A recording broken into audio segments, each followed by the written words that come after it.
The longest wait any person could face is probably the life or death wait for an organ transplant. So does that mean anything that encourages a prospective organ donor to act is necessarily a good thing? Our cover story is reported by Wyatt Andrews, who found a surprising group of people willing to give what you might call the ultimate gift. Yes, I donated a kidney. To a woman you didn't know? Correct. This past February, Paul Wagner did an extraordinary thing. He gave away his left kidney to a perfect stranger. Why did you do this? I get that question. I wanted to do something nice for somebody. That somebody is Gail Tomas Willis, a 67-year-old former opera singer from Philadelphia and mother of two, who is now growing healthier thanks to Paul's kidney. How is it that you came to get a kidney from him? Well, he saw me on MatchingDonors.com, and he contacted me.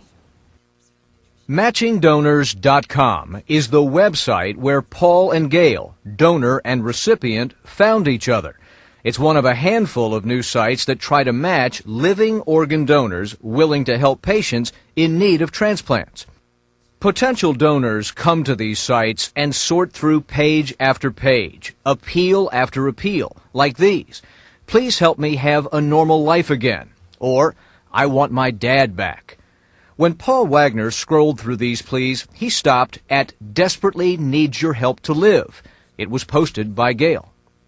Who could not read that story? Desperately need your help to live. Right. This was a real human being who had a family and whose family wanted to keep their mother. And I just couldn't turn my back on that. Organ transplantation in America used to be extraordinary, a miracle kind of operation. Now it's an everyday thing. Even organ donations from living donors, typically from friends or relatives, are commonplace. These are the medal ceremonies for last month's transplant games.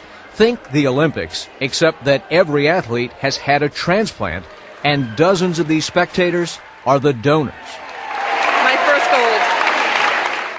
But the achievement here, the real gold medalist, is transplant medicine itself. I had a heart attack and a triple bypass last April, and then a heart transplant August the 5th, and competed in 8 events, and I'm just grateful to be alive. Transplantation works. It's successful. It's no longer an experiment. It's the absolute best medical therapy that can be applied. If the transplant does not come from a living friend or relative, most people turn to a list kept by UNOS, the United Network for Organ Sharing. It's a system set up by the federal government that relies completely on donors who have died. Hey, I have a pancreas offer for you guys. When a willing donor dies, UNOS distributes the organs, the heart, lungs, liver, kidneys, even the intestines, to the sickest patients ranked on an organ-by-organ list. Last year, there were more donors than ever, but far from enough. While there were 28,000 transplants, the number of patients needing them exceeded 90,000. It's a number that's growing every day. If you went today on the kidney list of how long you would wait, Between a year and 5 or 6 years.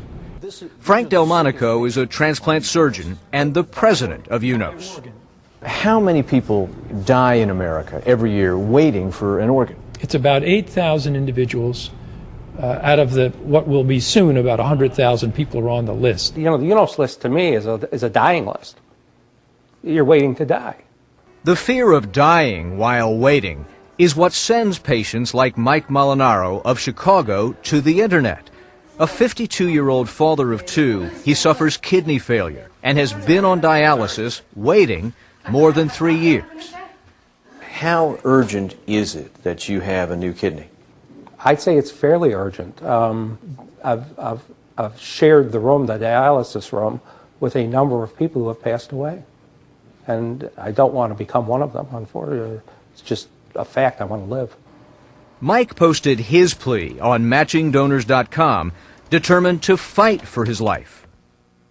You've got to go out there and say, you know, here's who I am, here's what I'm about, and I need your help.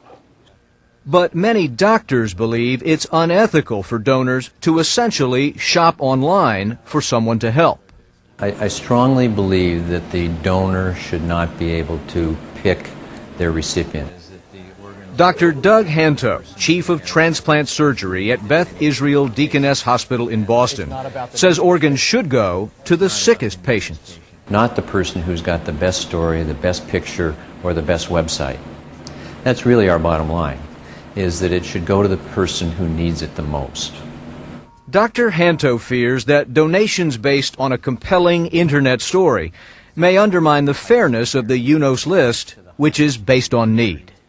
If people think that because you have the ability to advertise or you're famous that you can jump the list, then we're not going to have a system that is fair to everyone on the waiting list, and we'll have a free-for-all. If I get a kidney, I'm off the list, and the next guy moves up a spot.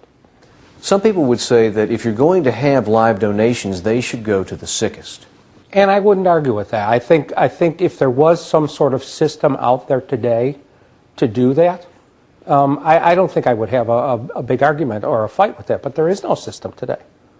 Remember, the UNOS list handles donations from the dead. There is no formal national registry linking the sickest patients with donors who are alive. Every single patient on this site gets contacted by a donor within 30 days. The founders of MatchingDonors.com, Paul Dooley and Dr. Jeremiah Lowney, created it 2 years ago after Dooley's father died waiting for a kidney. They argue their site, which has matched 28 transplants so far, does nothing to threaten the UNOS list. We're bringing new people, live organ donors, into the current system to help. And Dr. Lowney believes those donors want to know whom they are saving. Just as if they donate their time or make a financial donation, they're interested in knowing where it's going and making sure that they feel comfortable who it's going to. It was my kidney, and I will bequeath it to whom I choose. Paul Wagner believes knowing the recipient's story will bring more donors out of the woodwork. It helped me to make a personal connection with Gail, and it made my decision to donate that much easier. But that very question, what motivates the donor, is one thing that makes everyone nervous. I have to ask you if any money changed hands here.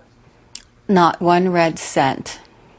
But Gail does admit that one would-be donor from overseas did ask for money, even though Matching Donors removes from the site anyone who tries to sell an organ. Everyone else she heard from, including Paul Wagner, wanted nothing in return. What would be your answer to those people who might think to themselves, he's got to want something from her? My agenda was about myself. I wanted to do something good. That's my payment. You can't buy that with money. What Paul did earn was Gail Willis's grateful friendship. In fact, last month, when Gail's son Nico got married, Paul was a special guest. And I said, this is Paul Wagner, this is my donor. They all just embraced him. It was just wonderful. And they couldn't stop hugging him. They couldn't stop thanking him for helping me. When Gail did the dance with her son, I was crying. I was moved. It made me feel, what I did a good thing. I did a good thing. That was your gift. That was my reward, and I just may cry on you now too. that made everything worthwhile. That's what I set out to do. Mission accomplished. And now the same goes for Mike Molinaro. 3 days ago, on Thursday, he received a kidney from a donor he found on MatchingDonors.com. The donor left the hospital Friday, and Molinaro is already out of bed, back on his feet.